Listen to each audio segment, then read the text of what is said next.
Welcome to our English as a second language class. Today we're going to talk about different parts of the body and the different items that we use on those parts of our bodies. I figured that with the transmission of the COVID-19, many of us have gone to the doctor to get checked out and make sure that we're all okay. So I wanted to put together a small vocabulary for Spanish and English learners that cover the very basics parts of our upper body, like the head and all the parts of the body that goes on the head. So like I said before, we will start with some ground housekeeping rules for our 7 or so minute long class. Our number one priority is still safety, so we're gonna make sure that we're safe all the time. If we have any emergencies, you're gonna let me know so I can still take your attendance. Then we're gonna make sure that we ask any questions that we may have. We will raise our hand in case we have a question and wait for our turn to speak. Also, we'll complete all the activities that we have for the class today before we log off, as well as we will come prepared with the supplies that we'll need for our class that I previously requested from last week, and always follow my instructions. So if you have any questions or is there anything I can help you with, you know my office hours, so make sure to reach out to me and I'll be more than happy to help you. Let's go ahead and let's review the objectives for this class. So by the end of this class, you should be able to recognize the parts of the body and also review the previous build vocabulary from last week. And after we review the vocabulary, we're gonna go ahead and review the grammar related to the vocabulary, which we will be bringing in the sentences that are imperative. An imperative sentence is basically when you're telling somebody an order or tell them to do something. So we'll review them, and I have them back here. I don't want you to see them now, but we'll go ahead and review those rules, those structures. And if you have any questions, like I said, you can always go ahead and ask. So let's go ahead and start our class with the game related to the parts of the body. So I hope you guys enjoy. So last week we covered, and as you see, we have our model Maria on the board. So we covered head, which its equivalent is cabeza. We got la cabeza. We got hair, which is pelo. We got lips, labios, ears, orejas, neck, cuello. So down here, I went ahead and I wrote some names for the items that we use on the torso. And this is a t-shirt, which is in Spanish, the equivalent is camiseta. Then we have, over here, we have hands, which is manos. Then we have pants, which is an item that we use to cover our legs, and it's pantalones.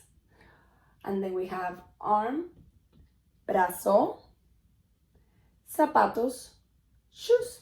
It's a little bit down here, so it's a little bit difficult to see, but let me lower the camera so you guys can see it. Zapatos, shoes. So we're gonna go ahead and match the names to their Spanish equivalent with the new vocabulary for today. Hope you guys enjoy. So we're gonna go ahead with the activity that we have prepared for today. And as you see, the board is now clean, and we only have left the words that are part of the vocabulary that we will be studying today with their Spanish equivalent. So as a little hint to help you guys, I decided to write the English word in light blue, and then we're gonna have the Spanish equivalent in black. So we're gonna go ahead and I'm gonna pick one random word, and you guys are gonna assist me with the equivalent of this word. So we're gonna do Spanish first, and then you guys are gonna tell me the name in English, okay? So let's start with boca. Who could tell me what's the equivalent of boca in English, the meaning in English? Very good, Jennifer, thank you so much. So boca, its equivalent, can you guys see it there? Perfect, it's mouth. Very good. So we had boca, mouth. And then over here we have cuello. Cuello, remember in Spanish, cuello, the double L is pronounced as a Y, so it's cuello. And Michael over there. Very good. Cuello is neck. Bravo, good job. Then we're gonna go with nariz. And I'm gonna give you a little hint. Nariz, we can breathe through our nariz. And that is very, very good. Nariz is nose, and nose is down here. Perfect. And then we're gonna take ojos, and with our ojos, we can see. Who could tell me what's the meaning of ojos in English? Awesome, Elizabeth, thank you. So ojos is eyes. Excellent. Next we have orejas. Orejas, we can hear through our orejas. And that is, oh, it's perfect. Thank you, Julia. Very good. So orejas is ears. Excellent. Good job. And of course, the last two words is cabeza. And cabeza is the part of our body that contains all of these words that we studied previously. And cabeza is head. Excellent. So we had cabeza and head. So we're gonna go ahead and study these words, and this is gonna be our vocabulary for next week. We're gonna review it before the beginning of our class, and then we're gonna go ahead and do a little test about it. Okay, so be ready for that. Thank you. So what is an imperative sentence? It is basically an order that someone is giving you, or an order that you're giving to somebody. So the structure is always gonna be you having you as a subject of the sentence. So the structure basically is subject, comma, verbal form, plus whatever the rest of the predicate of the sentence is. In this case, the subject can be implicit or explicit, but it's always going to be you. For example, I have some words down here, and we're going to go ahead and form those sentences with the words that we have here. So in this case, we're gonna go ahead and use somebody's name as you giving them an order to do something else. So always notice that after the name of the person or whoever you're telling them what to do is gonna come a comma, because you're telling them what to do. So Jane is gonna be in blue, is the subject, and then we're gonna have a verbal form coming after. So we got smile, stop, shut, and pass. So we're gonna go ahead and do stop. We're gonna use stop, which is the red. And then we're gonna use an article, stop the, and then we're gonna use music, stop the music.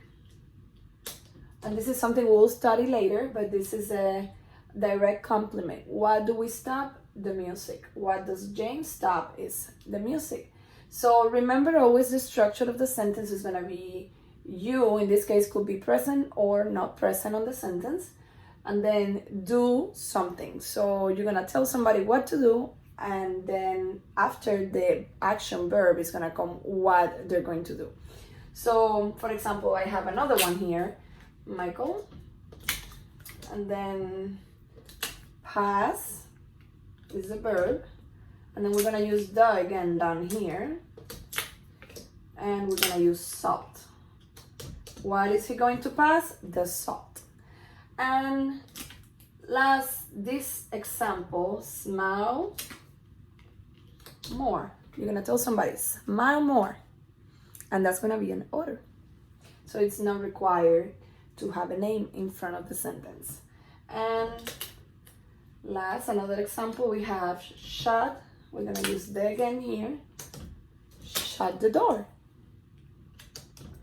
So the structure of the sentence, like I said before, is gonna be the subject, verb, and the predicate of the sentence. A verb is a part of the predicate of the sentence.